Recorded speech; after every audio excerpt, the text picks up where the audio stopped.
Bonjour à tous, je suis très heureux de vous retrouver pour une nouvelle émission de On ne vous demande pas d'y croire. Christelle est là, elle sera avec nous, elle nous accompagnera pendant toute l'émission pour assurer la modération du chat et puis me transmettre vos questions que je poserai à mon invité dans la deuxième partie de l'émission.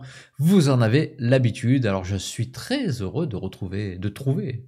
Parce que de retrouver. En fait, je dis je retrouvais parce qu'on est resté un petit peu en off, donc on a discuté, mais je suis très heureux d'avoir comme invité Paul K. Paul K, bonjour et merci d'avoir accepté mon invitation. Bonjour Philippe, merci à toi de m'avoir invité. Alors Paul, il va falloir te présenter, tout le monde ne te connaît pas encore. La seule indication que je peux avoir, c'est dans ton livre, tu te définis comme un compétiteur maladif, acteur torturé, égo surdimensionné, et j'en passe, mais tu dis quand même que tu es un passionné. Alors, est-ce que ça te décrit complètement? Alors ça me décrit pas du tout, puisqu'en fait c'est l'introduction du livre. Alors j'ai fui comme ça, Hmm. vraiment un compétiteur, comme tu dis, maladif, tu vois, à ne pas dormir la nuit, mais pour n'importe quoi. Mais c'est plus du tout le cas en fait. C'est Hmm. vraiment, là on pourrait dire que il a fallu ça pour accueillir ce que je suis maintenant. Et donc maintenant, j'écris des histoires, on va dire. Hmm. Alors, le thème de ton livre, parce que ça, c'est vraiment une question que je pense que toutes les personnes un peu curieuses se sont posées. Qui sommes-nous? Pourquoi sommes-nous là? Toutes ces questions un peu existentielles. Et alors, toi, dans ton livre, et si tout ça n'était qu'un jeu? Alors, comment tu as eu cette réflexion et pourquoi tu as décidé d'en faire un livre? Si je reviens bien avant, je vais revenir bien avant l'écriture du livre, Mmh. à mon existence d'avant. J'ai la sensation qu'on est, en tant qu'être humain, on a tous plus ou moins une problématique récurrente, quel que soit le niveau d'accomplissement qu'on recherche. C'est ça, c'est qu'on a une quête d'accomplissement, quel que soit le degré d'accomplissement. Il y a vraiment cet idéal. On peut vouloir devenir une star, mais on peut vouloir être, je sais pas moi, n'importe quoi, boulanger, Bien sûr. n'importe quoi. Et il y a vraiment cette quête. Et moi, j'ai remarqué dans mon existence que, donc comme tu l'as dit avant, j'étais compétitif, j'avais envie d'être le meilleur. C'est que à un moment donné, on s'aperçoit que la quête, elle est pas, on peut pas l'éteindre. Et quelle que soit notre C'est sans envie, fin. tu vois, elle est sans fin. C'est-à-dire qu'on a envie de choses et dès qu'on l'a, Ouais. c'est comme, mais c'est pas assez en fait. Il y a toujours où on a besoin d'autre chose, autre chose, autre chose. Et moi, je suis allé jusqu'à aller dans le mur, en gros. C'est-à-dire que j'ai voulu des choses et en même temps, c'était très contradictoire. C'est-à-dire que moi, je faisais des films, j'étais acteur. J'avais envie d'être le meilleur acteur, mais Mmh. en même temps, je faisais c'est comme si je faisais des films un peu, tu vois, un peu pas élitistes, mais j'avais envie que les gens ne les voient pas. Tu Film vois, d'auteur. oui, voilà, je me comprenais, je faisais des films pour moi, et donc il y avait une espèce de paradoxe qui faisait que je me sabotais. Et à un moment donné, tu as quand même envie d'une satisfaction là-dedans. Tu vois, tu as envie bah, de, de, d'être heureux dans ton existence, enfin, de ressentir un bien-être. Et tu t'aperçois que tu peux pas atteindre ce bien-être dans un monde matériel. Tu vois, c'est-à-dire que c'était comme si tu étais quelque chose qui voulait atteindre un absolu et que le monde dans lequel tu vivais n'était pas capable de te fournir cet absolu. Tu vois, tu peux comprendre ça même dans Ah oui. l'amour. Tu vois, dans l'amour, tu te dis, cette femme-là ou cet homme-là, il va venir me compléter. Et au bout d'un moment, tu t'aperçois que, bah non, en fait, il y a un truc qui manque, je veux aller vers quelqu'un d'autre, ou je suis heureux, mais j'attendais plus, donc je me contente. Et c'est comme si tu n'avais pas conscience que la personne que tu étais était beaucoup plus grande que ce que tu semblais être. Donc moi, Mmh. je suis arrivé à un point où j'étais face à un mur, c'était soit, tu vois, j'avais à peu près 39 ans, j'avais toujours dans l'idée, je me disais, soit je deviens connu, hein, on va dire, on va prendre soit je deviens connu et je suis heureux, soit je ne suis pas connu et je suis un loser total, tu vois. J'arrive à 40 ans, je suis un loser. Et en même temps, dans ma tête, j'avais l'idée, je me disais, mais si je deviens connu, je vais être encore plus malheureux parce que ça va transcender tout le malheur que je vis. Donc il y avait une espèce d'impossibilité. Et donc je suis arrivé face à un mur, c'était le mur au moment où tu arrives et tu te dis, mais qu'est-ce que je fais avec mon existence? Toi qui as lu le livre, tu vois qu'il y avait aussi une femme qui venait transcender, exacerber en fait cette douleur avec comment on appelle, une rupture. Et là, tu te dis, mais qu'est-ce que je peux faire avec moi-même, tu vois? Il y a une chanson de, je sais plus quel groupe qui dit ça. Qu'est-ce que je peux réussir à faire avec ce que je suis? C'est-à-dire que je peux que mourir maintenant. Sinon, je pourrais pas continuer à survivre avec, dans mon état, quoi, tu vois, et j'ai l'impression que ça nous lie tous, plus ou moins, cette quête d'accomplissement, je pourrais dire. Tu vois, on a envie d'avoir une maison avec un chien, des enfants, et on n'a pas forcément, tu vois, on n'arrive pas forcément à l'idéal dans lequel on s'était projeté. Mais l'idéal pour toi, c'était, enfin, c'était un objectif, mais c'était pas un idéal pour, enfin, je vais utiliser un mot que tout le monde connaît, l'âme. Pour ton âme, c'était vraiment un idéal parce que dans les journaux, en gros, tu savais que quelqu'un de riche, quelqu'un de connu, était peut-être plus heureux, mais c'était un leurre. Non, mais c'est exactement ça. Mais là, c'est exactement ça. En fait, c'est comme si, à cette époque, tu vois, là, tu as parlé de l'âme. Pour moi, c'était hors de question, ce genre de choses. J'étais le dieu de mon monde. Tu vois ce que je veux dire? Ouais. C'était moi le dieu de mon monde. C'était moi qui décidais que j'allais réussir, que j'allais échouer, que j'allais souffrir. Il était impensable qu'il y ait quelque chose au-dessus de moi, en fait. Et c'est ça la problématique, c'est que c'est comme si on était en espèce de dichotomie avec la vraie résonance qu'on ressent inconsciemment au fond de nous. Ouais, alors ce Émile que tu rencontres enfin c'est toi, hein, c'est dans le livre. Alors déjà, tu vas répondre à une question. Est-ce que c'est vraiment toi dans le livre, le Moi, héros, ouais. je dirais que dans le livre, c'est une espèce de version transcendée, tu vois, comme si tu faisais. J'ai pris plein d'expériences et j'ai essayé d'en faire quelque chose de très accessible. Et j'ai donc inventé un personnage, Émile, un petit peu un personnage à la. T'as dû voir Le Guerrier Pacifique, Nick Nolte, Ouais, bien sûr. Socrate. Ouais. Tu vois, un personnage un petit peu comme ça qui vient t'épauler, qui vient t'accompagner sans jamais te donner des leçons.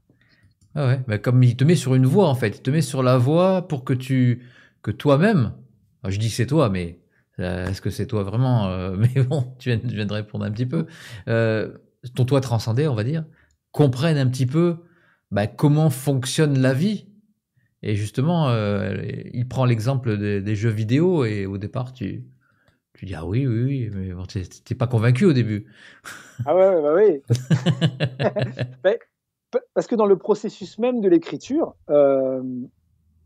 je suis pas un canaliseur. Hein. On dit ça, canaliseur. Enfin, je suis pas quelqu'un qui canalise les choses, mais il y a un petit peu de ça. C'est-à-dire que j'ai écrit mon livre, on va dire, en peut-être 7 nuits. Tu vois, Ah il y a bon? 6 jours de. Après, j'ai retravaillé dessus, tu vois. Mais j'ai écrit, on va dire, 160 pages en une semaine, mais on va dire qu'une nuit correspondait à un jour. Et le truc, l'idée du jeu vidéo m'est venue un peu comme ça. Mais quand tu dis, au début, tu n'y croyais pas, mais au début, oui, j'y croyais pas. Moi-même, je me dis, mais j'avais juste l'image des jeux, tu vois, à la première personne. Je me dis, ça ressemble quand même vachement à la vie. Hein. Quand je regarde mes mains, machin, et je me suis dit, il y a quelque chose qui m'a dit, on va partir là-dessus. On va partir sur ça.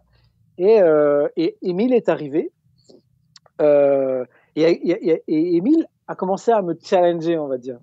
À me dire, voilà, moi, je vais t'aider, en gros.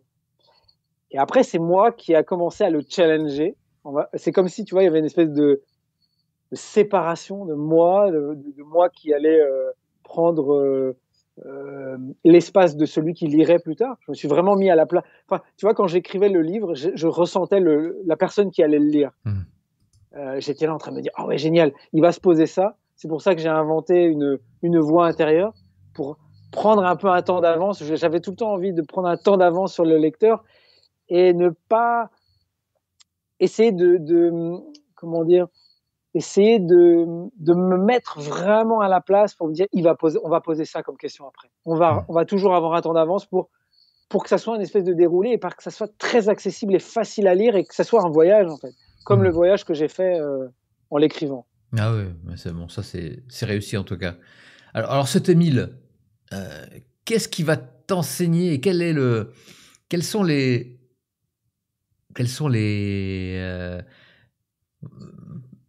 les sujets qui ont fait, enfin, quels sont plutôt alors, je sais pas, les tournures de phrases ou vraiment les enseignements qui font que la personne qui est ton toi transcendé avance. Quels sont c'est parce que c'est très développement personnel en fait. Oui, mais je dirais plus dépouillement personnel, tu vois. Oui.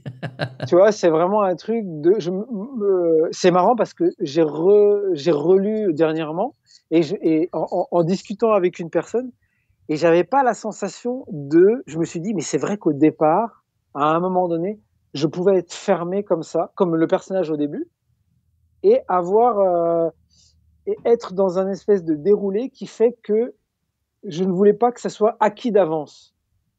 Je veux vraiment m'adresser. Tu vois, il y a beaucoup de livres, il y a beaucoup de livres de développement personnel, comme tu dis, de spiritualité. Comme mes éditeurs me disent, ce qu'on a aimé dans ton livre, c'est que ça parle de spiritualité sans jamais dire le mot spiritualité, sans jamais parler de développement personnel. Ça parle juste de l'existence. Ça parle juste de choses que tout le monde connaît. Donc, ça s'adresse à tout le monde, en fait. Et Émile, en fait, il venait avec pas des questions, mais il venait avec des questions qui venaient se poser sur la situation du moment. Ouais. C'est-à-dire que je ne savais pas comment, il n'y avait pas un plan préparé, tu vois. C'est comme si le personnage de jeu, parce que c'est jeu ou moi, je pense que c'est moi, enfin c'est le personnage, un peu comme dans un jeu vidéo, tu vois, c'est à la première personne. Il était dans une situation, il était dans une problématique, et Émile, pour essayer de l'accompagner dans sa problématique, allait lui poser une question qui allait le détourner pour pouvoir l'amener à se détendre dans la situation dans laquelle il était enferré. C'était ça un peu l'idée, tu vois. Ah oui, complètement. Et puis même la métaphore du jeu vidéo, elle correspond à vraiment... Alors, est-ce que c'est le jeu vidéo qui est calqué sur la vie ou la vie qui est calquée sur les jeux vidéo? C'est assez marrant parce que on a acheté une console donc, dans ma famille, parce que c'est pas moi qui aime les jeux vidéo, c'est plus ma femme et ma fille. Et l'autre jour, je jouais à un jeu, c'est Donkey Kong, un peu comme sur une nouvelle console. Et j'étais en train de jouer et je me dis, c'est fou parce que là, je suis en train de jouer et j'étais, tu vois, dans un espèce de stress d'atteindre le niveau suivant. Et je me suis dit, c'est marrant, les jeux vidéo sont comme la vie. C'est-à-dire qu'on n'est pas en train de jouir du fait qu'on joue, mais on est en train d'être dans l'espérance d'atteindre un prochain niveau pour atteindre un prochain niveau, et on est dans et on n'est pas en fait dans la jouissance de l'instant du jeu, on est dans le enfin tu vois, moi en tout cas j'étais là-dedans. Bah ouais. Je suis dans tu vois, j'étais dans un espèce de truc et enfin on arrive à la prochain niveau, et qu'est-ce qui nous attend maintenant? Mais il n'y avait pas ce truc de je me pose et je saute dans le tonneau, enfin tu vois. Et je me suis dit, ça se rapproche vachement de ce qu'on vit quand on n'est pas posé dans la contemplation de l'instant, en fait, qui est le seul moment qu'on vit. Alors, à ton avis, est-ce qu'on serait des avatars dirigés par peut-être notre conscience qui serait extérieure? Est-ce que c'est quoi ton avis là-dessus? Parce que là, tu en parles aussi. Ah ben, alors, mon livre, il y a eu du chemin après mon livre. Et pour moi, quand tu me poses la question, je réponds. Pour moi, Paul, c'est l'avatar de ce que je suis vraiment. Et ce que je suis vraiment, c'est, par exemple, là, je suis en train de parler avec toi. Je suis en train d'expérimenter une technologie. Je suis venu m'incarner en Paul pour expérimenter une technologie et pour échanger avec Philippe, qui est une part de moi dans un espèce de tout.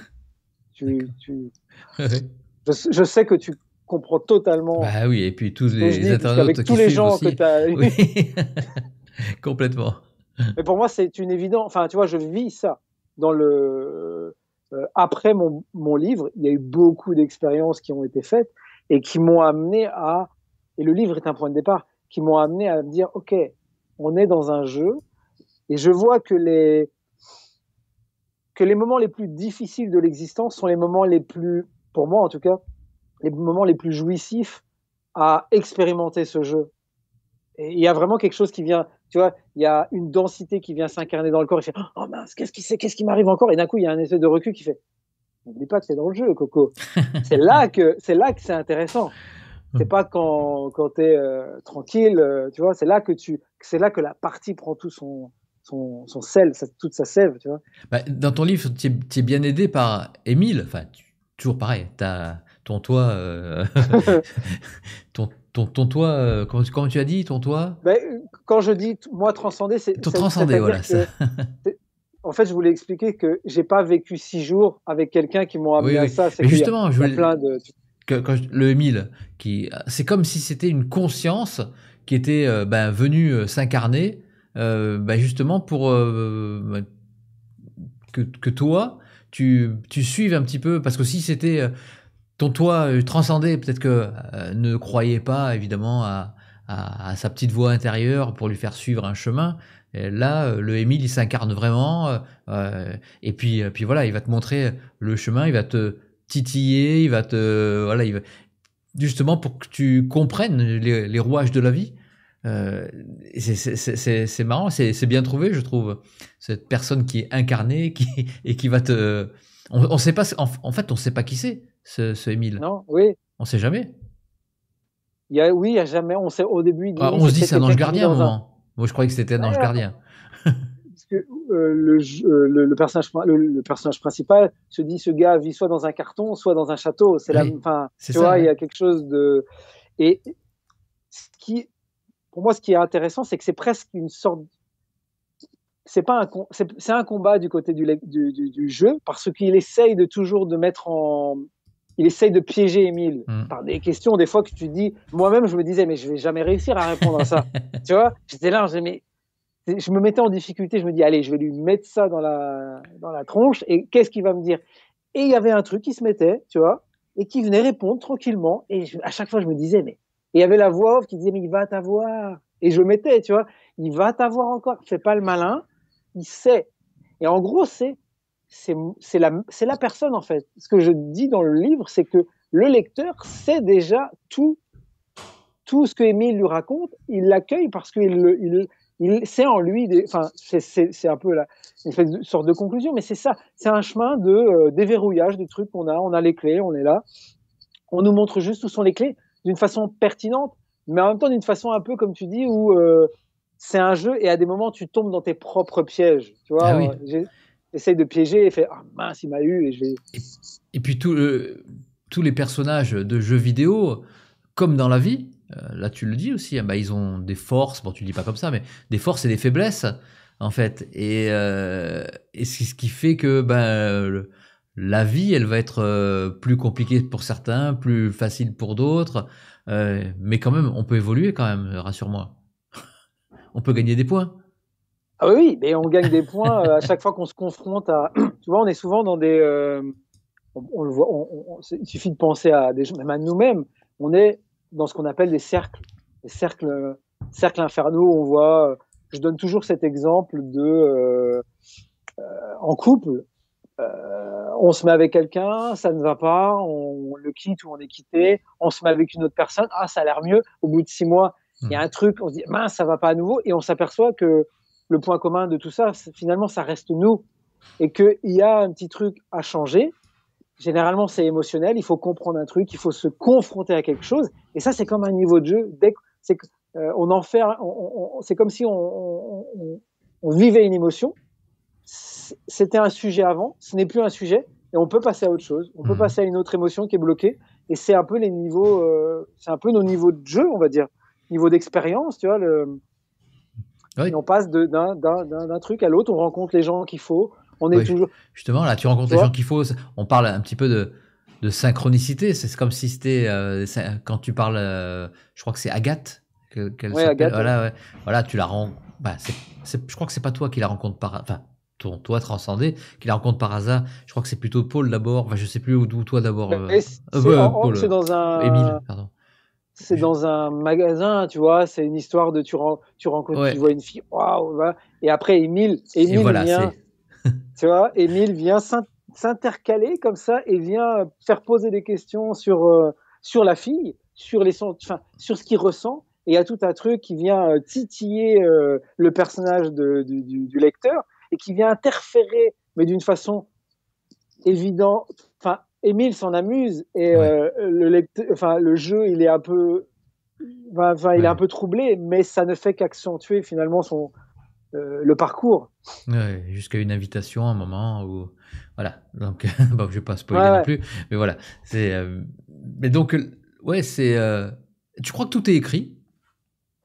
Moi, pour moi, tout est écrit. Et une fois encore, quand j'en parle à des gens, je leur dis, mais moi, je travaille dans le cinéma, par exemple. Je Mm. prends un exemple de quand tu vas voir un film, tu as le film entier. Le film, c'est un scénario. Et à l'intérieur du film, tu as un personnage principal ou un personnage qui a des choix au sein du film. Il a le choix de, si tu prends Batman, à un moment, un des Batman, il a le choix de soit aller sauver euh, sa copine, soit aller sauver la ville. Et je sais plus quel choix il fait, mais il fait un choix. Et au sein du scénario, il croit qu'il a un choix à faire. Mais si tu prends le script, le choix, enfin, tout était déjà écrit. Et moi, j'ai la sensation que euh, que c'est comme ça. Et quand j'en parle aux gens, je leur dis, mais que ça soit comme ça ou pas, de toute façon, ça ne change rien pour le déroulement de ton existence. Donc, si tu imagines que tout est écrit et que maintenant tu fais les choix les plus légers pour toi, tu peux t'alléger dans ton existence. Mais moi, il y a quelque chose, enfin, c'est des expériences de vie que j'ai eues, Ouais, bien sûr. euh, de, de, comment on va dire, d'éveil, enfin, tu vois, qui m'ont montré des choses palpables, mais qui sont impossibles à témoigner avec des mots, qui m'ont montré que oui, effectivement, il y a une, il y a une ligne comme ça où on se trompe pas. Même quand on est dans l'erreur, c'est un obstacle, mais ça fait partie en fait du chemin et que ça allège. Et je vois entre l'avant de mon livre où je te parlais, où j'ai été dans le mur, où ma vie était compliquée, très compliquée. Il y avait des trous noirs, des dépressions. Et maintenant, en fait, il n'y a plus ça. Je me lève le matin, il y a une stabilité, il y a, tu vois, une paix qui est là et qui fait que il n'y a pas d'inquiétude, il n'y a jamais d'inquiétude, tu vois, il n'y a jamais c'est comme si j'étais dans un bouquin, enfin, tu vois, et que je pouvais m'élever et me dire, oui, mais là, enfin, c'est ton petit personnage qui est en train d'évoluer, il n'y a rien de grave. Tu continues à faire l'acteur aussi ou plus du tout? Non, non, j'ai vraiment, j'ai arrêté, j'ai complètement arrêté. Et je me demande d'ailleurs comment j'ai pu faire l'acteur. Et pourtant, c'était pour moi le meilleur métier du monde avant. Et là, je vois que c'est un métier qui, tu vois, c'est impossible pour moi maintenant de faire l'acteur. Et quand tu écris, tu tu te mets dans la peau d'un acteur aussi quand tu fais quand tu écris ton personnage transcendé justement. Oui, oui, je suis scénariste Tu, aussi. Donc, tu l'imagines comme si tu le jouais, je oui, oui. suppose. En fait, quand j'écris un script ou quand j'écris un livre, je suis dedans et je vis. En fait, c'est comme si je notais ce qui se passe, tu vois. Je suis là, on dit ça, il répond ça. C'est comme si j'étais tous les persos, que j'étais le moment. Enfin, tu vois, il y a une visualisation et c'est comme si je prenais note, en fait. Tu vois, je prenais note. C'est peut-être ça qu'on appelle la canalisation, mais Ah bah ouais. voilà, moi, je prends note des choses qui viennent à moi. Et qu'est-ce que ça t'a apporté l'écriture de ton... C'est ton premier livre? Oui, c'est mon Ah. premier livre. Ouais. Alors parfois il y a des confessions. Est-ce que c'est une sorte de psychanalyse? Tu vois, quand j'ai marqué ça, psychanalyse, entre parenthèses, j'ai mis, je pense à David. Alors, je me souviens plus ce que c'était. Ah Oui, oui, ah oui. oui, ah oui, ah oui, c'est ça, oui, je me souviens maintenant. Euh, Bah, tu avoues toi-même avoir été aussi un imposteur. Ouais, mais oui, ouais, mais je crois que j'avais cette espèce de syndrome de l'imposture dans le sens où j'étais un enfant qui a été beaucoup aimé. J'étais élevé par beaucoup de femmes et j'étais vraiment beaucoup aimé et il y avait quelque chose de l'ordre de ah il est mignon, ah tu vois. Et pour moi c'était ce que j'étais, c'est-à-dire que j'étais quelqu'un de mignon et c'était mon personnage. Et donc, à un moment, je me suis enferré dans ce. Il faut que je sois comme ça. Mais on est tous comme ça, tu vois. Si on te Ouais. dit, oui, toi, tu es un bricoleur, et que d'un coup, tu te dis, moi, je suis un bricoleur, et il faut tout réparer. Tu vois, et le syndrome de l'imposteur, je l'ai compris assez tard, mais je sais plus ce que je sais plus Bah, la c'était question. le côté psychanalyse. En fait, Ah oui, oui. en faisant le livre, bah, tu t'es, bah, peut-être que tu t'es rappelé justement, c'est ce syndrome de l'imposteur, ce que tu as fait à ce pauvre David, tout ça, ça s'est remonté. Ah, oui, oui, j'ai fait une première intro, comme tu as pu le voir, et à la fin de ma première intro, ok, je me suis un peu livré, mais je me suis un peu brossé dans le sens du poil, tu vois. Il y avait un truc où je me disais, si je lisais ça, je me disais, mais le gars, il a pas essayé de se mettre à nu, là, il a fait, et, tu vois, très masculin, et je me suis dit, je vais vraiment y aller. Cet épisode avec David m'est revenu comme ça, Ah, et au moment de l'écrire, à un moment, j'ai écrit waouh dans le livre, et c'est vraiment ce que j'ai ressenti, tu vois. Il y a eu une connexion avec lui, et je me suis dit, oh, c'est un cadeau qu'il me fait. et là, tu t'es dit, bah, cet épisode-là, il m'a marqué en fait. Ouais, il m'a marqué, et en même temps, tu vois, je suis pas traumatisé. Ouais. C'est-à-dire qu'il m'a marqué, et c'est un cadeau. Ça peut être, enfin, je veux dire, en plus, je le marque comme ça, tu sais, très froid, et comme l'épisode de David, et c'est un petit garçon qui meurt à un moment donné. Ouais. Et je le marque comme ça, et c'est très froid, mais je ressens pas, tu vois, c'est pas une culpabilité, ça s'est passé comme ça, j'ai agi comme ça, c'est une part de moi que j'ai été, donc qui fait partie de moi, je la remets en moi, tu vois, et je l'accepte, et merci David d'avoir été un acteur, en fait, de ce tout, et d'avoir joué ce rôle, parce que, tu vois, quand on parlait tout à l'heure d'expérimenter, en fait, j'ai expérimenté ce rôle de personnage un peu lâche, qui n'est pas capable d'avoir le courage de ce petit garçon qui pourtant est atteint d'une maladie, Hmm. et qui est mon ami, et que je regarde dans les yeux, et que j'ai pas le courage, tu vois, de lui dire bravo, j'aimerais bien être aussi fort que toi, et je suis juste enferré dans cette idée du petit garçon qu'on dit c'est génial, et j'arrive pas à me sortir de ça, tu vois. Et alors, est-ce que tu as une conclusion sur le but de la vie? Ah Est-ce que tu bah l'as eu? oui, la conclusion, Parce que pour moi, le but de la vie, c'est de vivre, en fait, vivre la vie, tu vois, comme dans un jeu. ouais. Quand tu joues à un jeu de voiture, tu conduis une voiture. Tu vois, quand tu sépares les trucs, et c'est ça qui est bien dans le jeu, c'est que dans le jeu, par rapport à nous, les humains, qui avons plein de choses dans notre tête, c'est que les avatars qu'on joue, tu vois, quand on joue avec un avatar, il se pose pas de questions, il fait ce qu'il a à faire. Hmm. Et nous, en fait, je fais des petits spots. À un moment, il y a un spot où je mange une glace, qui est dans le bouquin, et je m'aperçois, en fait, Émile, il me dit, mais quand tu manges une glace, en fait, tu es un mangeur de glace. Ouais. Et plus tu seras le mangeur de glace, en fait, plus tu jouiras de ce moment. Tu ne seras plus Paul qui est en train de voir mange une glace qui a été faite. Tu seras juste le goût, enfin, même pas le goût, tu seras juste la saveur tu vois, cette saveur, si tu fermes les yeux, que tu oublies tout, tu manges la glace, que tu oublies ton corps, que tu oublies tout, tu as juste une sensation qui passe à un endroit, tu sais pas où, puisque tu enlèves la mémoire, c'est une sensation qui passe quelque part. Et en fait, tu n'es plus que cette sensation. Faut se concentrer sur le présent. C'est ça? Ouais, se Apprécier le concentrer sur. présent. Mais je dirais même que même au-delà, sur la perception, tu vois, que tu as des choses. Je faisais un jeu à un moment, j'essayais de me brancher à mes 5 sens. C'est très compliqué.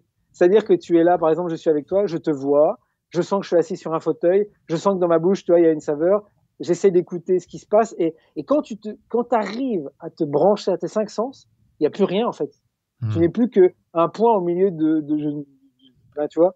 Ouais, Émile, d'ailleurs, à un moment, je pense alors je sais plus quel passage, mais il dit qu'il ne faut rien anticiper. Enfin, il y a beaucoup de questions du temps. Tu dis qu'il faut pas faire. Enfin, c'est un peu l'accord Toltec, ne pas faire de suppositions.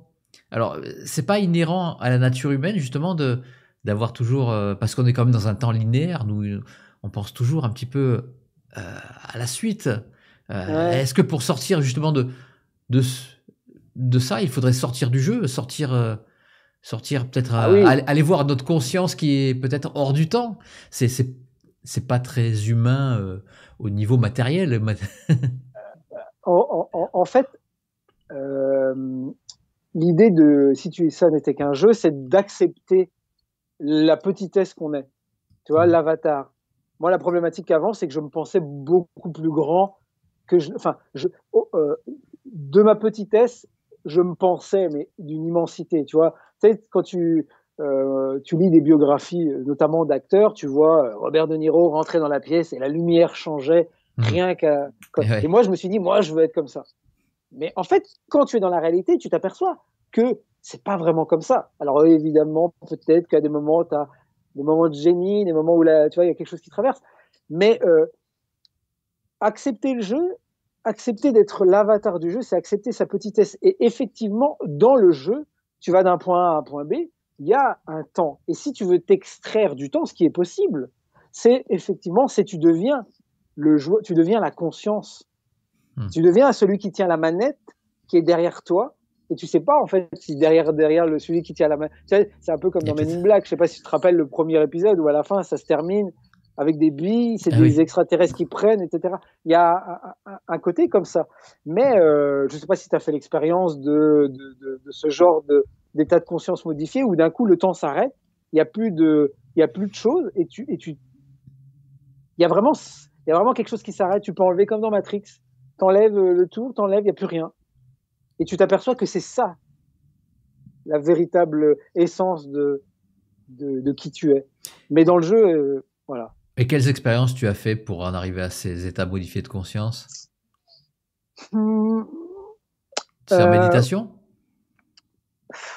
c'est pas. Non, à un moment, j'ai fait ça avec des chamans, même si j'étais pas Mhm. dans le. Mais c'est. Moi, j'ai la sensation que c'est un parcours. J'ai lu énormément de livres, je me suis vraiment intéressé. Je crois que c'est la part sombre qui m'a amené tellement loin qu'à un moment, il y a eu une espèce d'explosion pour la survie. C'est que j'avais accepté d'être le méchant, on va dire, et on m'a dit maintenant, tu vas voir vers autre chose. Et ça m'a amené vers ce qu'on appelle spiritualité. Et j'ai lu beaucoup, tu vois, me suis beaucoup intéressé à Ramana Maharshi, à Nisargadatta. Et je crois que les informations sont venues, j'ai été voir Rama, Mhm. euh, T'as eu droit euh, à l'embrassade? je suis allé deux fois et ça a été deux expériences différentes. Tu vois, la première expérience, bah, il y avait ma petite fille de 2 mois et j'ai été très spectateur de ma petite fille de 2 mois dans les bras d'Ama. La deuxième expérience, ça a été, j'étais dans les bras d'Ama et quand j'étais dans ses bras, c'est comme si j'étais il y avait rien. C'est comme si elle m'avait fait ressentir, j'étais, je ressentais euh, le tissu, une odeur et que j'ai vu qu'il y avait personne. Enfin, c'est comme si cette femme n'existait pas et qu'elle me renvoyait ça, en fait. Et, euh, et je crois que c'est un travail. Tu sais, de toute façon, la recherche, c'est vraiment. Tu es dans un travail qui te dit à un moment, il faut que tu arrêtes de travailler. Il faut que tu arrêtes de chercher, tu vois. Et c'est le fait de chercher, à un moment, ça te dit, arrête de chercher. Mais tu es obligé de chercher pour arriver à un point où tu te dis, bon, ok, maintenant j'arrête. Et on verra ce qui arrivera. On a confiance. J'ai confiance. Et il y a vraiment ce truc je lâche les bords de moi-même et je vois ce qui arrive et voilà, j'arrête d'essayer de me projeter, d'essayer de vouloir, d'essayer d'avoir des fantasmes sur un moi qui pourrait être différent, parce qu'en fait, on est tous comme ça. Mhm. Et donc tu as arrêté la curiosité, c'est fini. Bah, tout à l'heure, en off, on parlait de tous les livres que tu as, et en fait, moi, j'ai donné tous mes livres Ah ouais.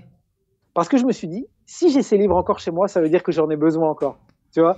Et je me suis dit, si je l'ai plus, c'est que l'information est déjà en moi. Et donc, j'ai distribué tous mes bouquins. Et, euh, et j'en ai racheté un, c'est celui de Sylvie Armand, celle qui médite avec Sébastien Solo, parce que elle avait réussi à mettre en concept des choses que je voulais mettre en concept, mais qui sont inconceptualisables. Et elle a réussi à le mettre. Donc c'est mon livre de chevet que j'adore. Et j'ai plus que ce bouquin. Et ouais, c'est une espèce de confiance. Ouais, j'ai lâché vraiment le. c'est pas que je suis plus curieux, c'est que j'essaie de faire confiance totalement, tu vois, et de me dire, ok, j'arrête d'espérer quoi que ce soit. Tu es quand même dans l'action, tu as quand même fait un livre.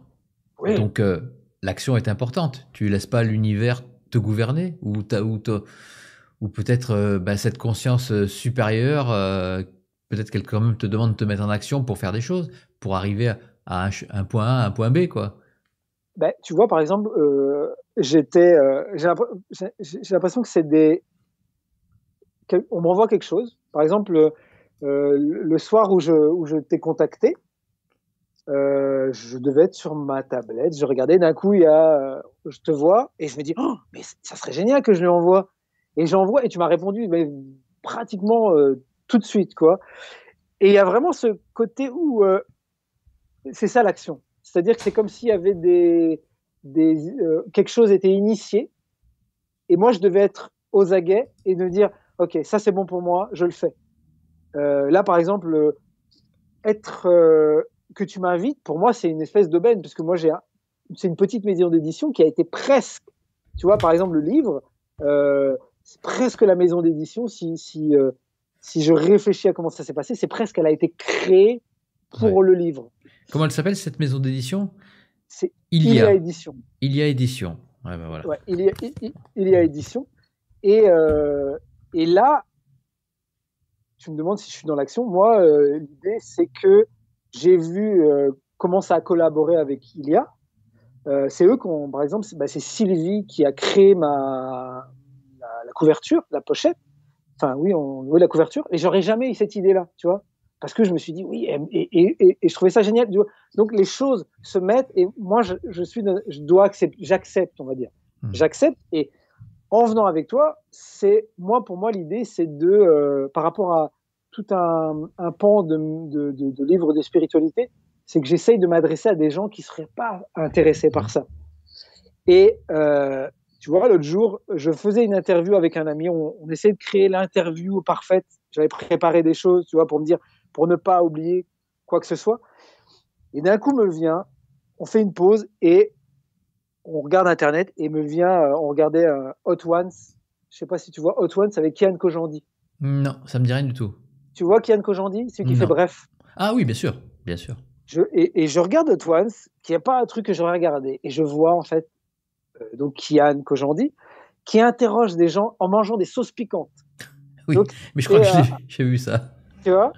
Et en fait, je perçois chez Kian, je vais l'appeler comme ça, je vais arrêter de dire son nom en entier, je perçois un peu des questions existentielles qu'il pose à l'autre pour avoir des réponses.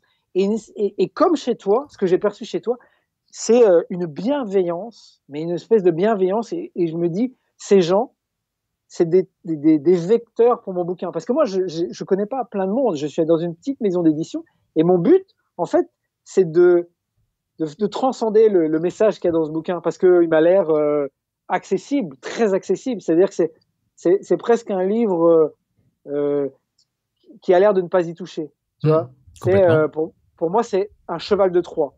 C'est-à-dire que j'ai envie d'instiller chez les gens quelque chose pour leur amener un bien-être sans qu'ils le sachent presque.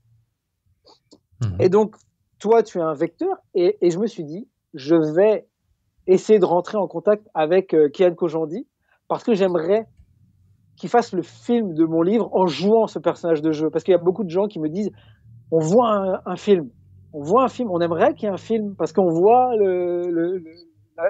on voit quand on lit le livre, c'est comme si on voyait le film se dérouler, et il me dit, t'as pas une idée de film, puisque toi, tu es dans le cinéma. Et j'avais un peu cette idée, mais je me suis dit, il faut que je le fasse faire par quelqu'un qui va transcender ce truc que moi, je ne serais pas capable de faire. Et c'était marrant parce qu'à ce moment-là, cette figure, on va dire populaire, qui est aimée par beaucoup de gens, qui est suivie par beaucoup de gens, apparaît. Et pour revenir à ta question, et c'est ça, ma manière d'agir, c'est d'écouter et de me dire, tiens, ça me montre ça, c'est pas... Il y a une raison. Donc je vais lancer. Tu es très attentif aux signes. Je suis très attentif aux signes que je considère que je m'envoie moi-même, tu vois. Et je me dis, tu vois, par exemple, je me dis là, tu vois, tu es venu avec cette question, je viens parler de Kian Kojandi, et je me dis, que si je transcende le temps, qu'il n'y en a pas, c'est qu'à un moment donné, j'ai découpé cette vidéo, j'ai fait un espèce de petit spot, un espèce de petit mini vidéo, et que Kian qu'aujourd'hui regarde cette vidéo parce que par le biais de la magie d'Internet, de la magie des gens qui disent et qu'il n'y a pas de, tu vois, là il n'y a pas de futur, passé, présent. C'est que je suis en train de dire quelque chose qu'il est déjà en train de regarder, alors que pour l'instant il n'a aucune idée de qui je suis, tu vois. D'accord. Est-ce que tu veux qu'on passe aux questions des internautes? Ouais. Alors avant, je vais parler un petit peu des actualités de la chaîne. Hein. Donc j'ai pas mal d'actualités, mais c'est surtout les ateliers. Je vous invite quand même à aller sur le TikTok de la chaîne. Hein. Ça fait pas très longtemps que ça en marche, donc ça fait 2 mois maintenant. Il faut taper Odpyc, O-D-P-Y-C, et puis il y a plein de petites vidéos, des moments choisis, etc. Plein de trucs inédits. Donc rejoignez-nous sur Odpyc. Puis sinon, on va parler des ateliers de On ne vous demande pas d'y croire, les ateliers de décembre. Alors, voilà, les ateliers. Alors, le 30, on est le 30, hein, c'est maintenant, donc l'atelier avec Marie-Joseph Garcia, donc c'est en ce moment. Le 1er décembre, atelier avec Patricia Pénaud, activer les 24 portes de conscience du treillis magnétique. Le 5 décembre, atelier avec Frédéric Buisson, formation géobiologie. La formation est construite en 3 étapes. Le premier module questionne le moi vibratoire. Le 9 décembre, atelier avec Gilles Yéderich, le vol astral. Cet atelier va décrire le processus à suivre pour cheminer pas à pas une approche multidimensionnelle dans l'astral. Gilles Yéderich, d'ailleurs, que je recevrai demain pour justement parler du voyage astral. Vous allez voir, il y a plein d'expériences incroyables. Ça va être super. Le 20 et 21 décembre, l'atelier avec Jean-Marie Muller. Et puis, venez ouvrir vos ailes de médium et développer vos capacités extrasensorielles. Je suis très content de recevoir en atelier Jean-Marie Muller. Et pour finir, le vendredi 29 décembre, l'atelier de Manuela Perret. Bon, il va bien sûr être question de transgénérationnel, de contact défunt. Alors, cet atelier s'appelle « Les fondements de notre identité ». Alors, si vous voulez en savoir plus sur cet atelier, il faut aller sur le site internet de la chaîne on ne vous demande pas d'y croire.fr, où vous trouverez en plus des vidéos de présentation de chaque atelier. D'ailleurs, il y a une vidéo de présentation de chaque atelier qui est aussi dans le fil des vidéos de ma chaîne, donc sur YouTube. On peut donc passer aux questions des internautes et je lance le générique.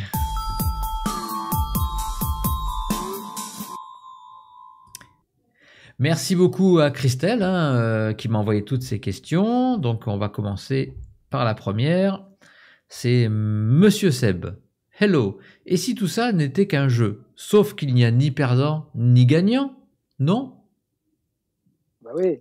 Et c'est ça le. Non, il n'y a pas de perdant, il n'y a pas de gagnant. Mais on va dire que c'est le côté très humain, ça. C'est-à-dire qu'on a classé les expériences entre agréables et désagréables, et finalement, ce sont toujours des expériences. Par exemple, moi, je sais que des fois, avec ma compagne, on se dispute, ça arrive, et elle comprend pas que j'ai une réaction qui soit assez posée dans la dispute. Et pour moi, il y a vraiment l'idée que la dispute est une expérience comme une autre, en fait. C'est-à-dire que le côté perdant-gagnant, c'est... je sais pas comment expliquer ça.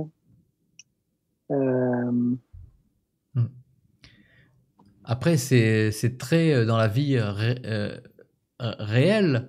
Il n'y a pas de perdant et de gagnant non plus, puisque la vie continue, à part quand on va mourir. Et puis si on estime qu'il y a quelque chose d'autre après la mort, il n'y a jamais de perdant ni de gagnant. Mais même au niveau de la vie, on peut croire qu'on perd. Oui, c'est en fait, c'est gagné. On peut louper un bus. Ça peut être ça aussi. Et le bus s'écrase dans un arbre. Enfin, ouais. On ne sait jamais. En fait, qualifier l'expérience de perdant ou gagnante, c'est toujours une qualification du personnage par rapport à la vision, au prisme qu'il en a. Parce que pour des gens, perdre, ça peut être gagné. Donc c'est vraiment c'est un prisme c'est une vision, enfin c'est un parti pris, je dirais. Ok, après il y a la vision spirituelle, il n'y a pas enfin on peut recommencer toujours le jeu, même si on meurt. Ouais. Et spirituellement, les gens qui suivent ma chaîne, imaginent sûrement que la vie ne s'arrête pas à notre vie du moment, il y a peut-être autre chose, que notre âme est Alors, oui, éternelle. par rapport à la question, il faut savoir si est-ce qu'on est au sein du jeu ou on est dans le. Est-ce qu'on est la petite pièce qui est en train de jouer ou le tout qui vient jouer la petite pièce qui finalement est juste là pour se mettre dans un puzzle entier. Et donc finalement, on ne peut jamais ni perdre ni gagner. On ne fait que ce qu'on a à faire. Donc ça va bien au-delà de gagner ou Ah pas. oui. Layman. Non, c'est Constance, pardon. Émile est-il comme un archange qui donne des conseils ou est-ce votre âme qui vous guide? Est-ce que finalement, c'est pas une façon de voir? Pour moi, je dirais qu'Émile, ça pourrait être même un moi du futur, tu vois. Ah oui, moi j'ai pensé à ta conscience incarnée. Mais pour moi, Émile,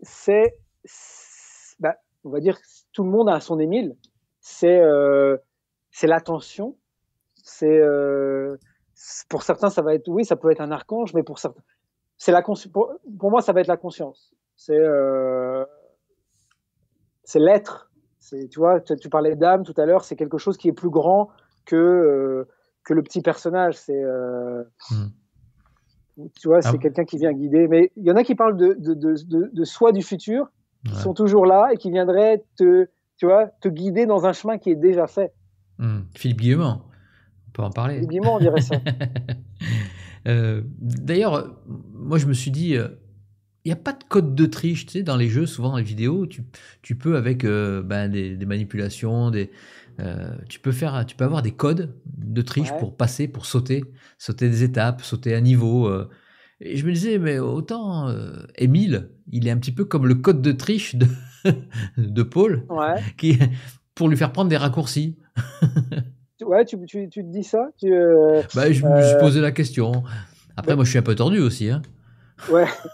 Mais, parce que c'est vrai que dans les jeux vidéo, il y a des codes de triche.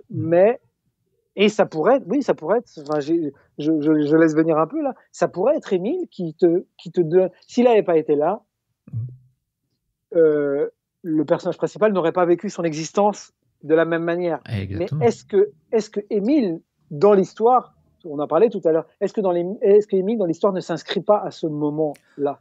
Tu vois, est-ce que le code de triche, même quand on joue, on n'est pas amené à les voir à ce moment-là parce que c'est le moment? C'est comme quand on se fait des tirages avec des amis, des tirages de tarot, etc. Je leur dis, mais là, on triche, là. Et ils me disent, mais non, c'était prévu que tu viennes tirer les cartes à ce moment-là. Donc, on continue notre chemin, c'est tout. Ouais, mais c'est ça, oui, c'est que on a l'impression de prendre un raccourci, mais en fait, tu parlais de linéarité tout à l'heure, mais en fait, la linéarité, en prenant le raccourci, c'est la ligne qui continue. Sauf que le raccourci devient le chemin et le chemin n'est plus le chemin, en fait. On continue avec Alphael. Question, vas-tu créer un autre livre sur le jeu, une suite évolutive? Alors moi, je suis en train d'y réfléchir, parce que là, tu vois, je parlais de Kian tout à l'heure, de ce cheval de Troie. J'ai envie vraiment de m'adresser aux gens qui ne sont pas déjà acquis à la cause. J'ai envie, les gens qui sont acquis, qui sont conquis par ces questionnements, très bien, mais j'ai envie vraiment d'ouvrir, d'être, je sais pas, tu vois, je sais pas si Eckhart Tolle, tu vois, il a eu Oprah dans sa vie. J'ai envie que tu sois un peu ma mini Oprah, que Kian Kojandi soit j'ai vraiment envie de m'ouvrir au monde et j'ai des idées qui me viennent. Et notamment, j'ai envie d'écrire un prochain livre qui va être en même temps une sorte de seul en scène, qui sera joué par mon ami Olivier Bonjour, qui est le comédien qui apparaît dans mes vidéos, et amener en fait des gens du théâtre et d'autres gens, parce que c'est quelque chose de quand même accessible. Tu vois, je fais pas du théâtre, tu vois dans les dialogues que c'est vraiment du parler, comme c'est très assez cinématographique, pardon. Et d'amener en fait les gens qui aiment le théâtre, qui aiment le cinéma, à venir embrasser un discours qui va être peut-être un petit peu plus spirituel, et donc avoir ce côté donc bouquin, ce côté en live, et pouvoir avoir après un échange avec les gens, tu vois, faire un spectacle qui dure 1h10, mais qui peut continuer 2 heures après avec un échange où moi, je viendrais sur scène et on ferait comme ça une espèce de poupée russe, c'est-à-dire que l'acteur qui joue, ça serait un moi du futur qui serait mis en scène par un autre metteur en scène et qui, moi, viendrait après, qui viendrait ouvrir les poupées russes et montrer aux gens, en fait, que la vie, c'est comme ça aussi. C'est qu'on est les avatars de notre existence et que quand on arrive à se délester de ces chapes de plomb, on peut vivre peut-être beaucoup plus sereinement. On continue avec Constance. Souvent, je me suis demandé si j'avais choisi autre chose, ma vie aurait été différente. Les scénarios sont comme des particules en suspension. Et c'est l'observateur qui donne forme? Voilà, c'est la question. Est-ce que c'est Alors, nous qui donnons forme à l'existence qu'on à vit, tu veux l'existence? Ouais. dire. Alors, c'est assez marrant parce que c'est vrai que moi, j'avais des questionnements comme ça avant. Oh, si j'avais fait ça. Maintenant, ça ne me vient plus à l'idée parce que je me dis, il n'y a pas d'autre chemin que celui qu'on peut prendre. Et effectivement, c'est intéressant de se dire que c'est l'observateur qui prend forme, puisque l'observateur, c'est plus l'avatar, mais c'est la conscience. Et que, en fait, l'observateur, il pourrait même être spectateur d'une existence qui est venue exprimer quelque chose juste pour mettre une pièce dans ce puzzle. Tu vois ce que je veux dire? Bien sûr. Bien Et sûr. c'est vraiment quelque chose de... Si on prend conscience de ça, on est dans notre petitesse, mais on accueille la grandeur du tout, tu sais, comme la petite goutte d'eau qui se rend compte que finalement, elle est importante dans cet océan et qu'elle est l'océan. Mais qu'elle peut vivre sa vie de petite goutte d'eau en n'essayant pas d'être plus grosse qu'elle est. Et qu'une fois qu'elle a embrassé ça, elle oublie de se dire « Ah, j'aimerais être comme lui, j'aimerais être comme lui ». Et enfin, elle commence à se regarder et à jouir même des petites compétences qu'elle a et d'en faire des choses des fois immenses de ces petites compétences. Comme quoi, on créerait notre univers, mais faut pas que ce soit la grenouille qui veut être plus grande que le bœuf, quoi. Voilà. Mais en fait, la société nous vend ça, en fait. Comme c'était avant ou pendant le direct, tu disais que la société nous dit, tiens, tu pourrais faire ça, ça. Et à un moment, on est troublé par ça. On se dit, ouais, mais j'aimerais bien faire comme mon voisin. Et en fait, on s'oublie, en fait, là-dedans.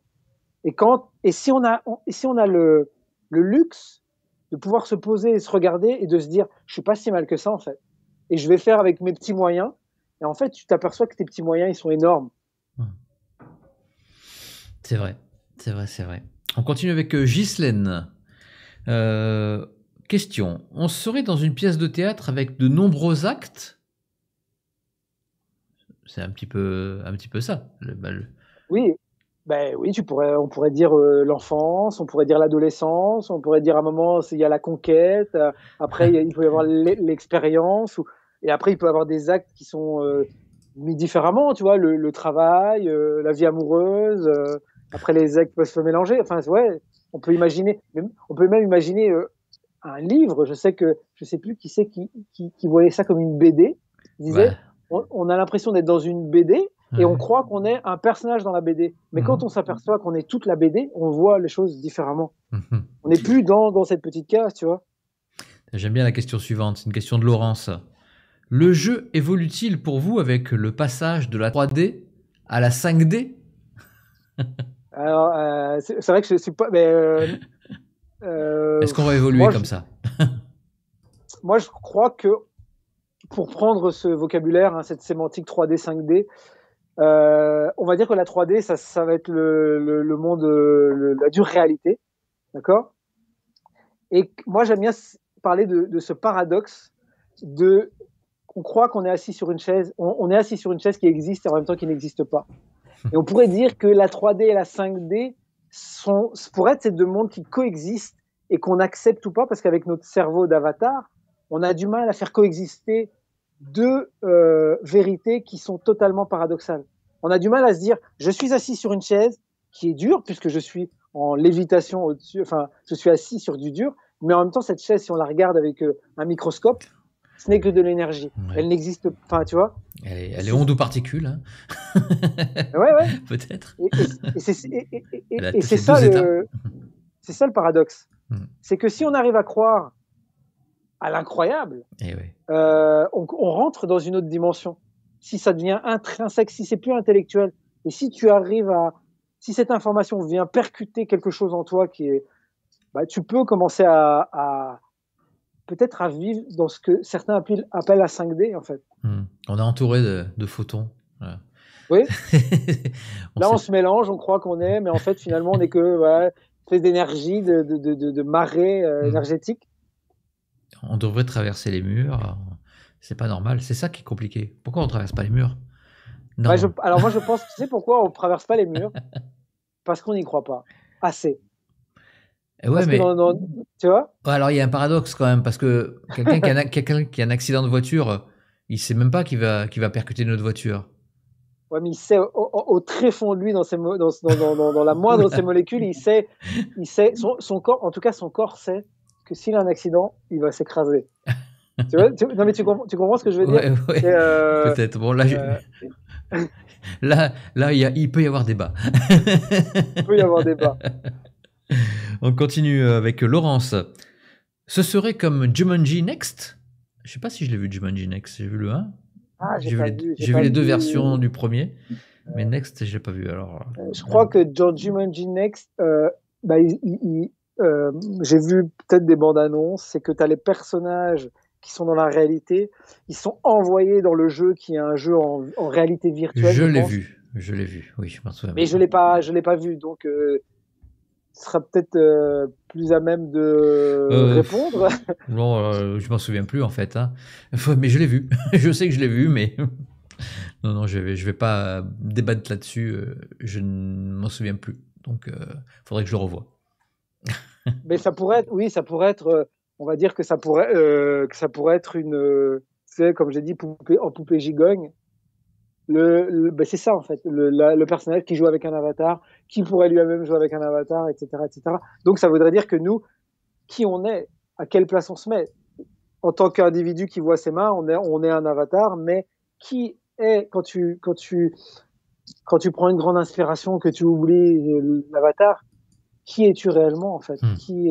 D'où regardes-tu les choses? On continue avec une dernière question, une question de Inox. Voilà, je sais pas quel est le prénom, est-ce que c'est Aurel le prénom ou est-ce que c'est Inox? En tout cas, je dis ce sera Inox. Ça sera Inox.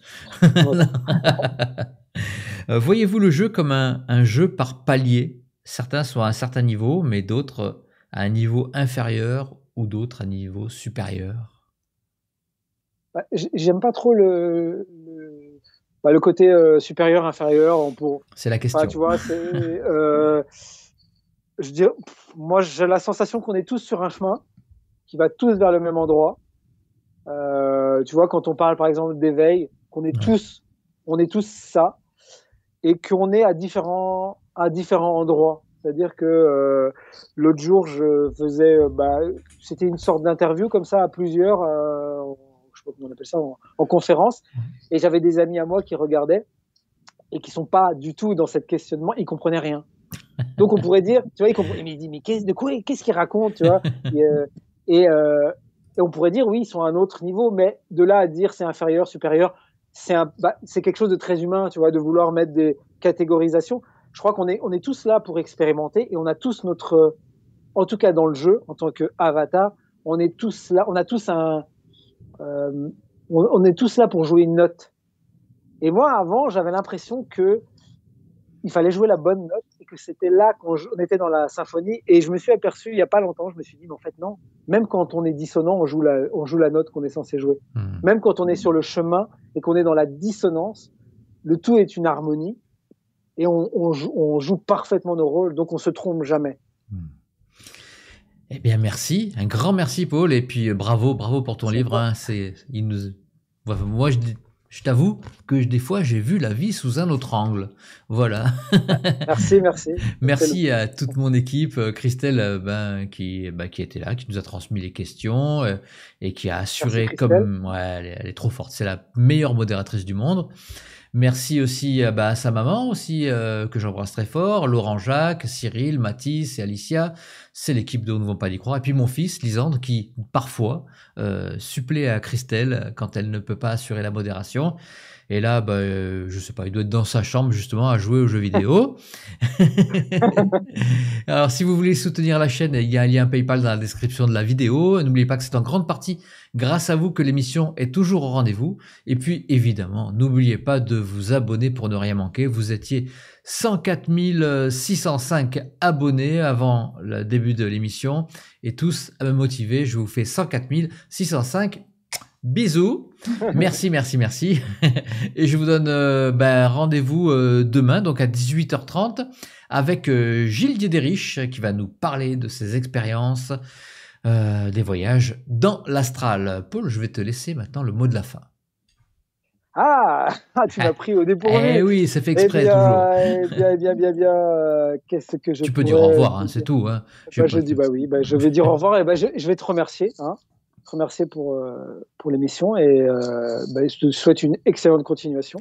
Merci. Et peut-être te rencontrer un jour avec grand plaisir. Dans le jeu. Ah bah oui. Et je te tiendrai au courant de la suite. Eh ben, je te remercie et puis je remercie tout le monde. J'embrasse tout le monde. Au revoir. Allez, à au demain. revoir, bonne soirée.